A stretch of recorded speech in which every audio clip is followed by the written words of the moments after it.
Thanks for joining us. First of all, just give us your impression or the research that you have about the general working conditions for factory workers in Bangladesh right now. Well, the conditions for workers in Bangladesh are appalling. The lowest wages in the world at 18 cents an hour, abusive treatment of workers by supervisors, and a complete lack of attention to workplace safety, which has resulted in a series of disasters, fires, and building collapses that are killing workers by the hundreds. And of course, a lot of this is driven by Western retailers who put tremendous pressure on these factories in Bangladesh to cut costs at all costs. Now, we have just heard that there is an agreement which is being signed by some of the big international retailers to what effectively looks like take responsibility for the working conditions in the state of the factories and the state of the employees' conditions. Do you sense that even though this had to happen with a tragic industrial accident, one of the worst that we've ever seen, do you sense there is now a turning point for factory garment workers in Bangladesh? We do believe this is a turning point. What these major brands and retailers have done is made a binding commitment to open these factories up to independent inspection with public reports and to underwrite the cost of the building repairs and renovations necessary to make the factories safe. That is a huge shift.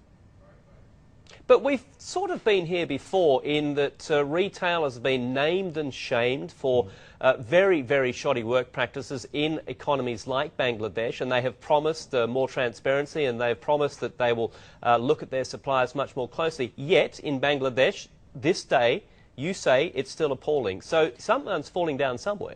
Yeah, well, the difference is that this is not the usual vague promises from corporations. This is a binding contract between these major retailers and international and Bangladeshi labor unions, a contract that can be enforced. So the promises these companies have made today, they're going to have to keep.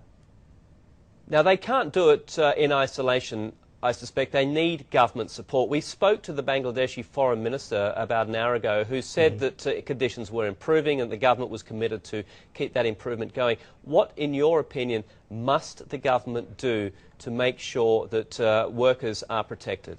Well, the government needs to play its proper role of regulating the factories, but it's critical to understand they can't do that unless the brands and retailers from the U.S. and Europe are willing to tolerate the modestly higher production costs necessary for factories to operate safely. So the two really go hand in hand. The government can't do it without the Western brands and retailers. Just very quickly, this is going to have to result in higher costs for consumers of garments around the world, correct? Yes, but minimally higher costs. We estimate it'll cost the brands and retailers less than 10 cents per garment to make the factories in Bangladesh fundamentally safe.